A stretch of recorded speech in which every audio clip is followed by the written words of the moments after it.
Hello दोस्तों, मैं आज आप सभी को क्लास 11th केमिस्ट्री का पहला चैप्टर पढ़ाने जा रहा हूँ। आज मेरा दूसरा क्लास है। चलिए आगे हम लोग आज पढ़ते हैं। देखिए, आज हम लोग भौतिक वर्गीकरण से स्टार्ट करेंगे। देखिए, भौतिक वर्गीकरण में पहला टॉपिक हमारा क्या है? ठोस। ठोस को इंग्लिश में हम लोग कहते हैं सॉलिड। देखिए, ठोस किसे कहते हैं? ठोस की डिफिनेशन क्या होती है? वह वस्तु जिसका आयतन व आकार दोनों निश्चित होता है उसे हम लोग ठोस कहते हैं। चलिए ठोस के बारे में अच्छे से जानते हैं हम लोग। देखिए, ठोस पहली पॉइंट क्या है? आयतन व आकार निश्चित होता है। ठोस का आयतन व आकार निश्चित होता है।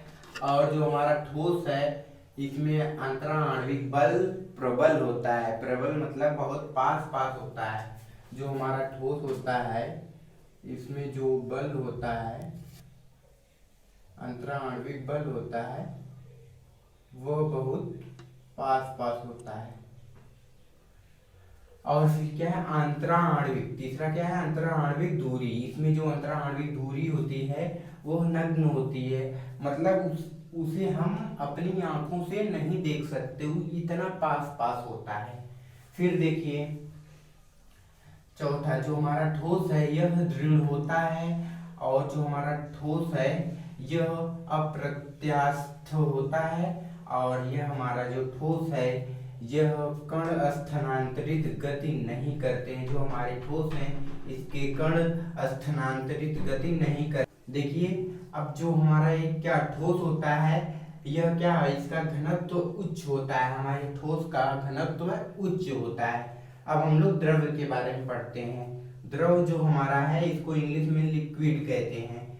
देखिए, द्रव्य द्रव्य का जो द्रव्य है इसका क्या है? आयतन निश्चित होता है एवं आकार जो होता है इसका अनिश्चित होता है।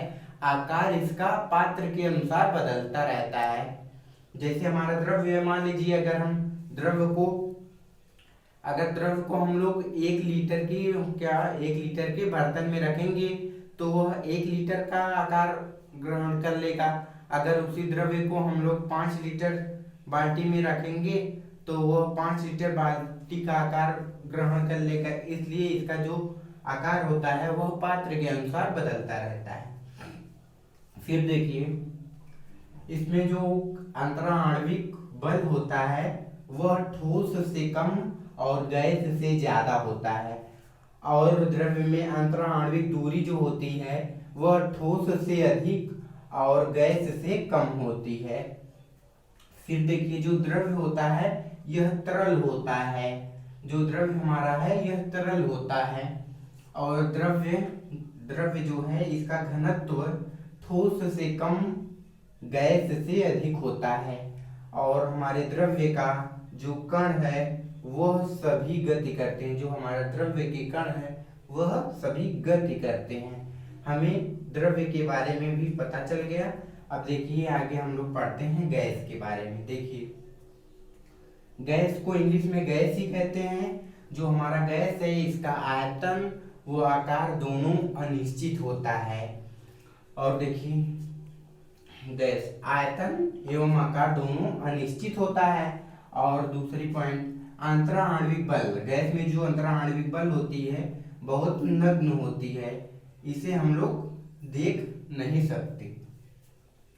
और देखिए, इसमें जो अंतराणविक दूरी होती है, जो अंतराणविक दूरी होती है गैस में वह बहुत अधिक होती है। अंतराणविक दूरी बहुत अधिक होती है। जैसे देखिए, गैस है क्या है? दूर दूर होती है। अब फिर इसमें जो द्रव्य गैस में जो कण सभी हैं वो क्या है? कण सभी दिशा में अनियमित गति करते हैं। गैस में जो कण है वो सभी अनियमित दिशा में गति करते हैं। और गैस का घनत्व जो है अत्यधिक निम्न होता है। गैस का घनत्व जो है अत्यधिक निम्न होता है। अब हम लोग चौथा पढ़ेंगे। चौथा जो हमारा है प्लाज्मा। प्लाज्मा को इंग्लिश में प्लाज्मा ही कहते हैं।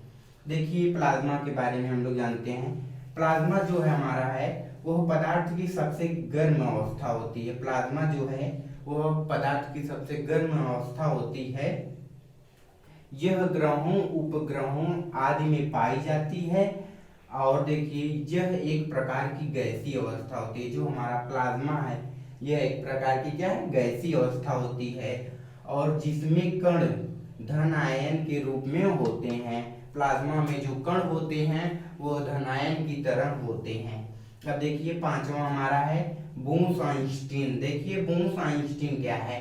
बोस-आइंस्टीन यह पदार्थ की सबसे ठंडी अवस्था होती है। यह पदार्थ की सबसे ठंडी अवस्था होती है। जो कण इस अवस्था का पालन करते हैं वह बोसॉन्स कहलाते हैं। जो इस अवस्था के क्या करते हैं, पालन करते हैं, वह बोसॉन्स कहलाते हैं। अब देखिए छठवां क्या हमारा, फर्मियोनिक संघनित अवस्था। देखिए जो है हमारा यह बोस, अगर जब हम बोस-आइंस्टीन कण को जब क्या कर देंगे और अधिक ठंडा कर देंगे तो वह क्या हो जाएगा, वह फर्मियोनिक संघनित अवस्था में बदल जाएगा, और इसके जो कण होते हैं वो फर्मियोन्स कण होते हैं। इतना हमें पता चल गया हमारे 6 अवस्था के बारे में। अब देखिए आगे हम लोग देखते हैं। देखिए अगर हम ठोस से द्रव्य में बदलेंगे तो वह क्या कराएगी, वह प्रक्रिया जो होगी वह गलन या गलनांक कहलाएगी। अगर हम किसी ठोस को द्रव्य में बदलते हैं तो वह जो प्रक्रिया होती है वह गलन या गलनांक कहलाएगी। अब फिर देखिए द्रव्य से हम लोग जब गैस में बदलते हैं, तो जब हम लोग द्रव्य से गैस में बदलते हैं तो वह क्वथनांक या वाष्पन कहलाती है। अगर हम जो द्रव्य है उसको अगर हम गर्म करेंगे 100 डिग्री सेल्सियस पर तो वह क्वथनांक या क्या वाष्पन कहलाती है। इतना हमें पता चल गया।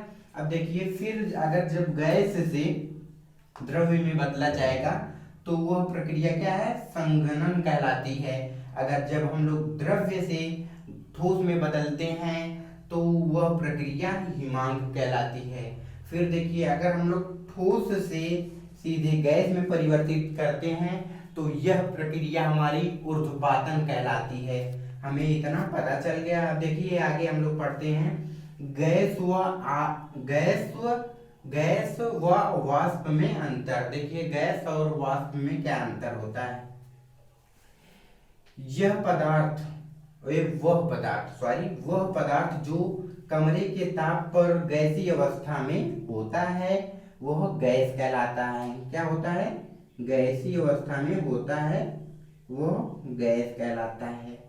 अब देखिए गैस के बारे में हमें इतना पता चला। अब देखिए क्या है वाष्प के बारे में। वह पदार्थ जो कमरे के समान ताप पर किसी अन्य अवस्था तथा विशेष ताप पर गैसीय अवस्था में बदल जाता है। विशेष ताप मतलब मान लीजिए जो हमारा जल है, वह मान लीजिए कोई हमारा जल है, अगर उस जल को हम क्या 100 डिग्री सेल्सियस पर अगर हम उसे गर्म करेंगे तो वह वाष्प में बदल जाएगा।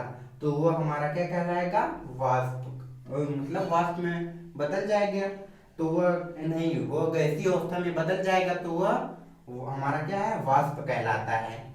इतना हमें पता चल गया गैस व वाष्प में अंतर।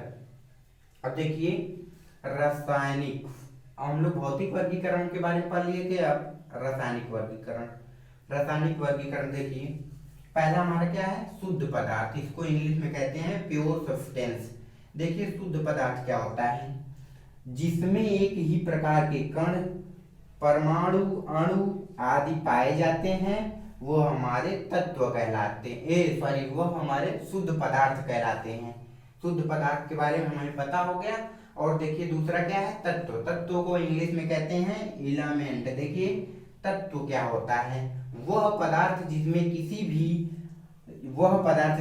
किसी भी विधि द्वारा और सरल भागों में विभाजित नहीं कर सकते हैं उसे हम लोग तत्व कहते हैं। जैसे हमारा लोहा है, अगर लोहा को अगर मान लीजिए 2 kg का लोहा है, अगर उसको हम छोटा करके मान लीजिए 200 ग्राम का कर देते हैं तब भी उसका वो लोहा नाम है तो उसका लोहे नाम होगा, ना कि उसका छोटा लोहा हो जाएगा। अगर 5 kg का लोहा है तो उसे हम लोग ना कर सकते हैं कि ये 5 kg का लोहा है।